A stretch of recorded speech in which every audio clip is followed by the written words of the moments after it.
Joined now by our international correspondent, Alex Newman. We're really happy to have Alex in studio here as part of the FreedomProject media complex. We're glad to have you in the building, Elvis. We have a great story today, and that story is, finally, it seems, that some red state governors are pushing back against critical race theory. The question is, we're going to have to get to, do they really have power over public education in this country to affect change? Talk about your story, Alex. Yeah, it is good to see that some of these states, some of these governors, some of these legislatures are finally waking up to the problem. But it's like showing up to a dam that's cracked and pouring water all over the place and flooding your whole village and saying, I'm going to stick my finger in the dam. It's too little too late. But it is good. I mean, it's a good thing that there's awareness now of this that's increasing. It's a good thing that the political pressure has grown so great that Republican governors feel like they have to address this. So, there's good and the bad, but for parents who think, oh, good, this means I can send my children back to public school, sorry, no such news. Well, give us the deets on this. Which governors are pushing back? What are they saying they're going to do? How's it being reacted to by the educrats in Washington and elsewhere? Yeah, well, Ron DeSantis, my governor, is the one who's really leading the charge. He was by far the boldest, and he was also one of the first to speak out. He said very clearly, he says, there's no room in our classrooms for things like critical race theory. Teaching kids to hate their country and to hate each other is not worth 1 red cent of taxpayer money.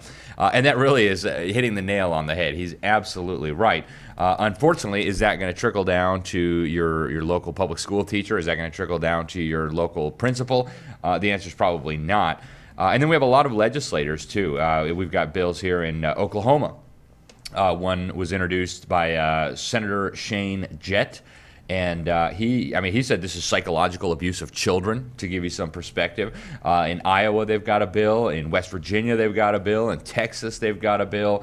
So we're going to see a whole lot more of these. But again, I want to caution parents, this doesn't mean that the public school is a safe space now. They're still going to be brainwashing your kids, just maybe not as overtly on race. Yeah, here's the problem, is that from below the governors and from above the governors, there's problems. Most states have what they call local control, which you and I both know is a scam, right? Yep. It's the idea that when it suits liberals, local control, right? So a conservative government now can't tell most school boards, you have to get rid of that and do this. That's local control.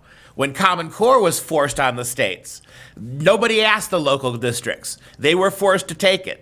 Right, so you see how local control works. So now local control in places because here's the problem. Education at every level in this country is run by progressives. Yeah. At the lowest levels to the highest levels, to the way we're training simple teachers, to superintendents, to the state board people, to the federal people, to the Department of Education. It's all run by liberals, which means at every level, ideologically, they're pushing for this garbage.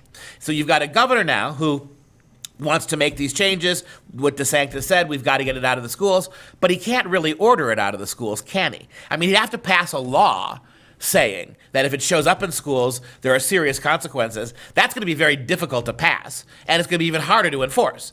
Yeah. Nevertheless, unless he does that, it's not going anywhere. And meanwhile, then at the top level, the Fed level, Florida, you can bet your bottom dollar that under Biden, if laws like that are passed, federal funding will get cut for education. So it's really is a catch-22, isn't it? And it's very similar to the executive branch presidency of the United States. When Trump was in office, suddenly the president has no powers, and the Supreme Court and Congress and the administrative agencies get all the power back. And when Biden's in power now, suddenly he is the almighty God emperor to whom we must all bow the knee. It really is crazy. But there are some of these bills that do have penalties, like what you mentioned. The bill in Oklahoma, for example, would fire any teachers who promote this hateful propaganda. Can you do that with union teachers? That's a good question. Yeah. But I think increasingly the unions are in trouble. But you do make a good point, Duke, and you talked about this a little bit. I try to explain this to people. People say if we could just get rid of the teachers' unions, we'd be fine. If we could just get rid of the U.S. Department of Education, we'd be fine. The reality is the education establishment is like a hydra. You can cut off 3 or 4 tentacles at a time, and the monster will still be there to suck your blood out and destroy your children. And as nice as it would be to get this garbage out of the schools, it really is not going to solve the problem. No, it's not. And it's because I think, like I said, there is no balance in education. the theorists of education, the education professors who alone teach young people how to learn to teach, who alone accredit them. In other words, you better follow what they want. The textbook publishers now, are we surprised that big corporate textbook publishers are all in Black Lives Matter? No. So where do you really go inside the establishment? We're talking pre-K all the way to graduate school and universities. There is no balance intellectually anywhere. And with every year that goes by, it gets worse. There is less representation for non-liberal ideas, more persecution. After the break, we'll pick up the consequences of this.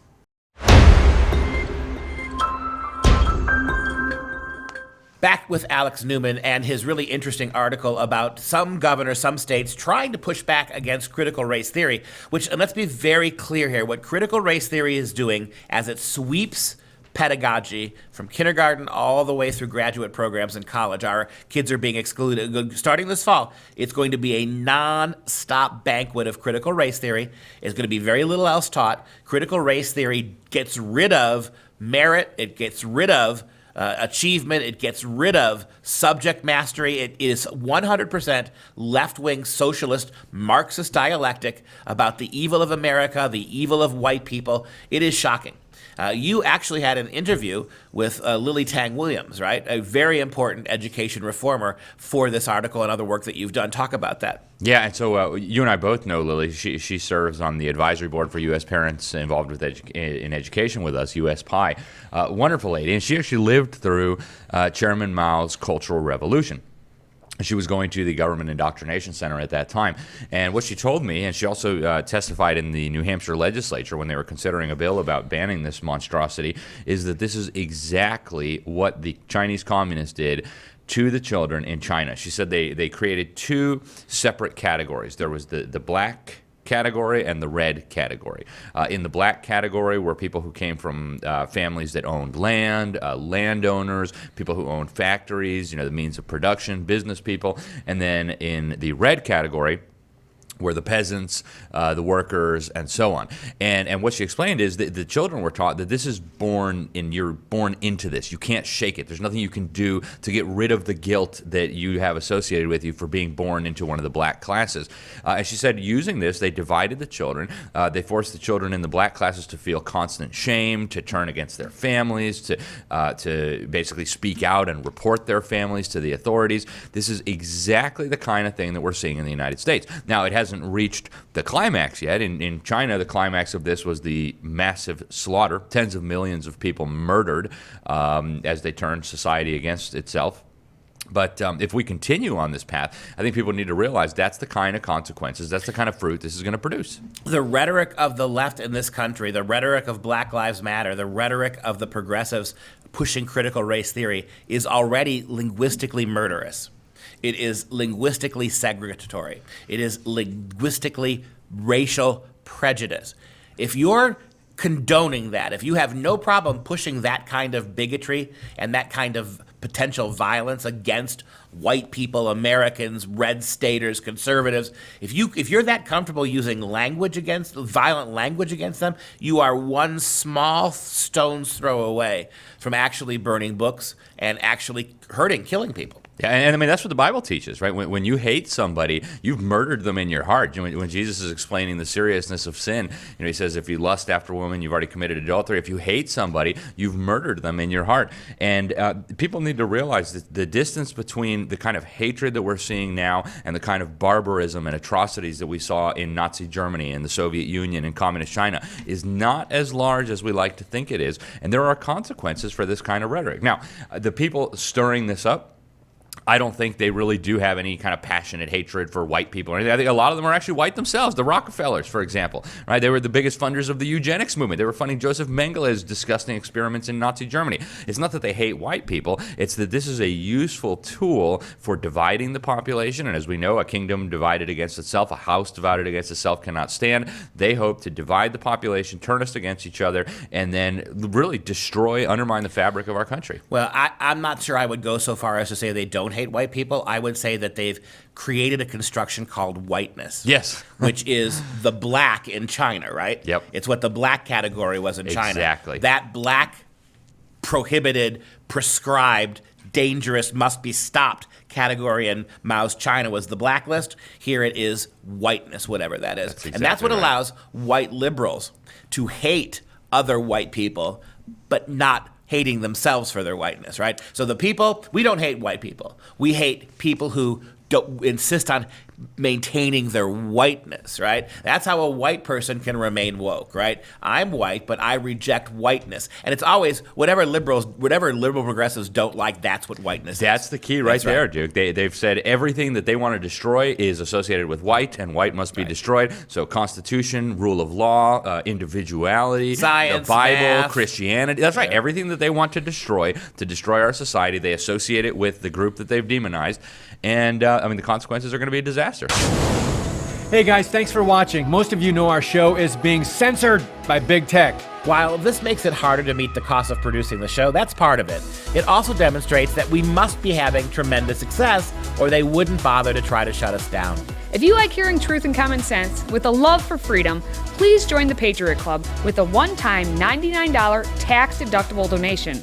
And you'll get this sweet vessel of joy as part of a thank you for joining the Patriot Club. Etched with the American flag and the words freedom never tasted so good. All you have to do is visit patriotclub.us and become a Patriot member today. That's patriotclub.us. Thank you and God bless.